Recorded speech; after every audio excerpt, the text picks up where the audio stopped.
Halo semua, jumpa lagi dengan saya Depri Saipullah. Kita bicara lagi soal Timnas Indonesia yang auranya sedang happy.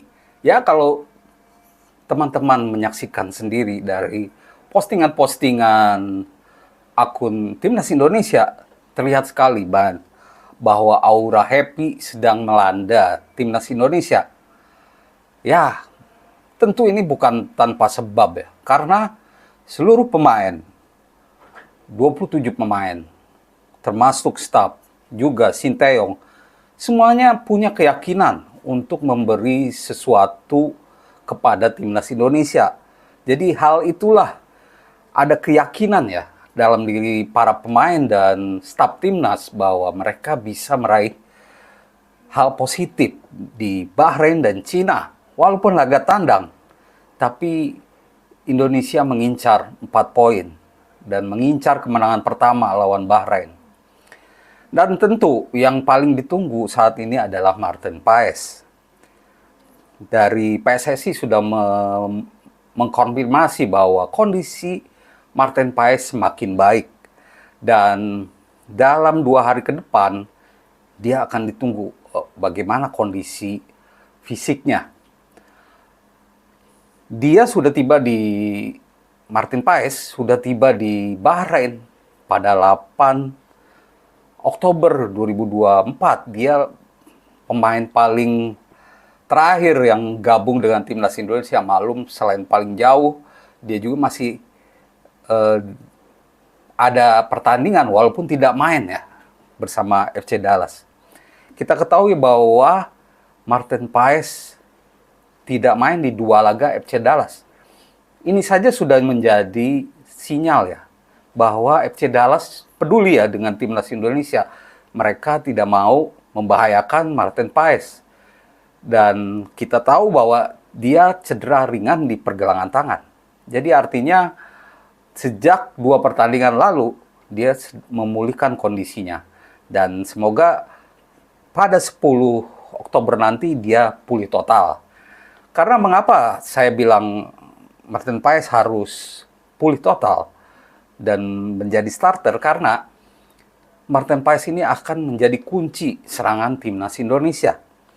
Kita tahu bahwa kita hadir di Riva, Bahrain National Stadium sebagai tim tamu, dan Bahrain sedang menggebu-gebu untuk meraih kemenangan. Persiapan sudah mereka lakukan sejak akhir September.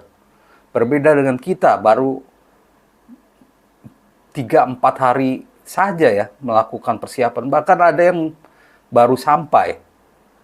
Nah, karena itu prediksi saya Bahrain tentu akan menyerang habis-habisan ke Timnas Indonesia. Itu juga dilakukan saat melawan Jepang ya, tapi mereka kalah telak 0-5. Nah, Martin Paes bakal jadi kunci serangan Timnas Indonesia. Mengapa saya bilang begitu? Karena Bahrain yang akan dipimpin oleh para penyerang andal mereka seperti Mahdi Abdul Jabbar dan juga para winger seperti Ali Madan, Mahus. Ini akan mencoba serangan-serangan dari sayap. Nah, saat serangan Bahrain patah, disitulah kuncinya ya. Kita tahu bagaimana refleks Martin Paes.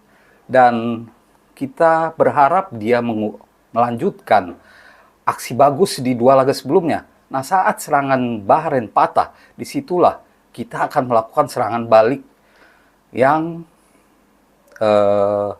mematikan atau yang efektif. Apalagi dengan kehadiran 2 pemain baru, Messi Girls dan juga Eliano Reinders. Ada 2 tambahan ide, ada 2 tambahan tenaga dalam skuad Garuda yang akan membongkar dan mengejutkan Bahrain di pertandingan ketiga grup C putaran 3 kualifikasi Piala Dunia 2026. Maka itu, kalau Martin Paes pulih, dialah jadi kunci menurut saya. Saat tendangan pemain Bahrain misalkan ditepis, lalu diambil oleh pemain belakang, apakah Mes atau akan langsung serangan balik. Dan diharapkan serangan balik kita lebih baik dari serangan-serangan balik saat lawan Arab Saudi atau Australia. Kita harus lebih efektif. Nah, kita ada Eliano Renders, sebuah ide baru, sebuah skill baru di winger.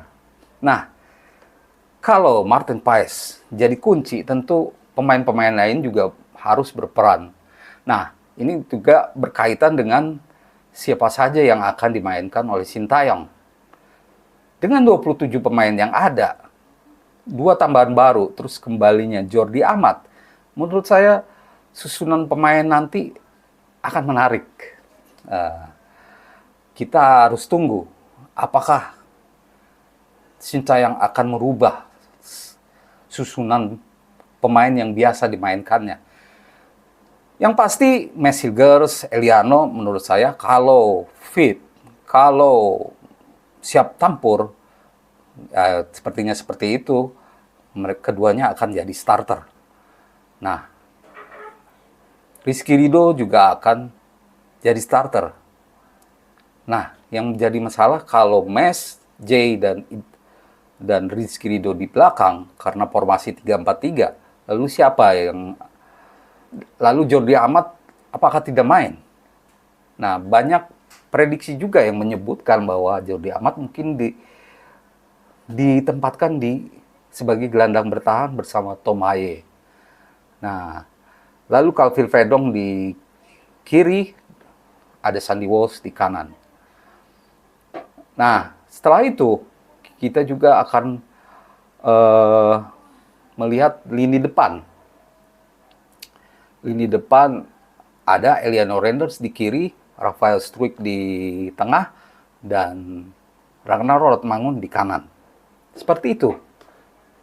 Ada prediksi seperti itu. Tapi yang ada selama ini, kita tahu Nathan Chuaon selalu jadi starter. Sulit rasanya menurut saya Nathan tidak dimainkan. Apakah Nathan berduet dengan Tom Haye? Menurut prediksi saya seperti itu. Dan Jordi Amat sepertinya cadangan. Cadangan. Dan akan main mungkin ya babak kedua. Apakah di tengah atau di belakang, karena pemain berdarah Spanyol ini bisa memainkan dua posisi itu dengan timnas Indonesia. Semoga game plan dari Sintayong berjalan dengan baik dan Martin Paes pulih pada waktunya sehingga timnas Indonesia meraih kemenangan pertama lawan Bahrain. Nggak usah nunggu sampai Cina nanti. Demikian teman-teman ulasan saya soal update timnas. Semoga benar-benar membuat happy pada 10 Oktober nanti. Terima kasih atas perhatiannya dan salam olahraga.